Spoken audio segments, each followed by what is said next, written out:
My presentation is on the case of Korematsu versus the United States, and this covered the issue of Japanese internment during World War II. And so on May 19th, 1942, during World War II, Japanese Americans were compelled to survive, or to move into relocation camps by the Civilian Restrictive Order No. 1. And the executive order that made this all happen was Executive Order 9066.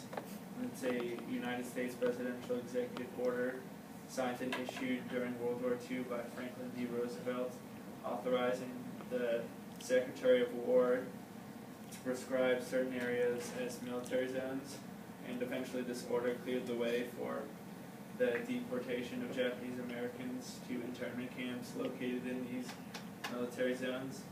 And this order was mostly made by mostly sent through because of the combination of war hysteria and reactions from the Nihao incident. And the Nihao incident occurred on December 7, 1941, when Imperial Japanese Navy Air Service pilot Shigenori Nishikaichi crash-landed his plane on the island of Nihao.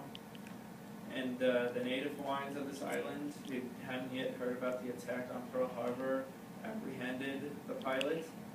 And during the apprehension, the pilot got 3 Japanese locals to help him overcome his captors and take them hostage. Eventually, the pilot was killed by one of the native Hawaiians, and this incident contributed to a sense of that the Japanese may help the Japanese Empire. And Fred Korematsu was a Japanese American who decided to stay in San Leandro, California, violating the orders of the United States Army. And Fred argued that Executive Order 9066 was unconstitutional and that it violated the Fifth Amendment to the Constitution. He was arrested and convicted soon after refusing to leave his home. The Fifth Amendment protects against the unfair treatment in the legal process. Fred stated that he was convicted without committing any crime, which was against this amendment. And Korematsu appealed his conviction to the Circuit Court of Appeals, who confirmed the original conviction, and the Supreme Court soon after this accepted to review his case. The decision of the Supreme Court case, it was a 6-3 vote, and the decision was written by Justice Hugo Black, who gave deference to Congress and the military authorities, mostly because of the uncertainty following Pearl Harbor. And Justice Black further denied that the case had anything to do with racial prejudice, which it's pretty obvious that it was racial prejudice. It was only Japanese people. And a quote from Justice Black stated that Korematsu was not excluded from the military area because of hostility to him or his race. He was excluded because we are at war with the Japanese Empire. And, the living conditions of these camps were very harsh.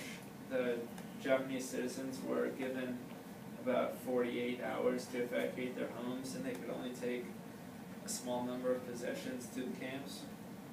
And in these camps, there was about 120,000 Japanese Americans following Pearl Harbor, and families had to live in small one-room barracks and were fed 3 meals a day, and these meals were small and dull.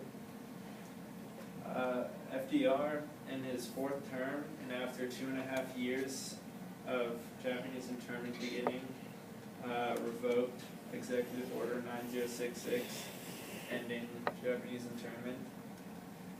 And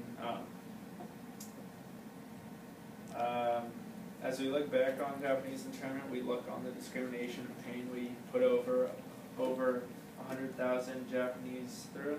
And quote from Gerald Ford stated, "Not only was the evacuation wrong, but Japanese Americans were and are loyal Americans."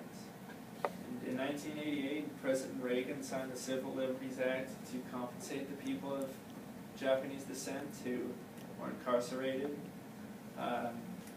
This legislation offered a formal apology and paid out $20,000 to all the surviving victims of the adjournment. All right, thank you, Matt. So is anyone surprised in that case what the Supreme Court's ruling was? Yeah, that it was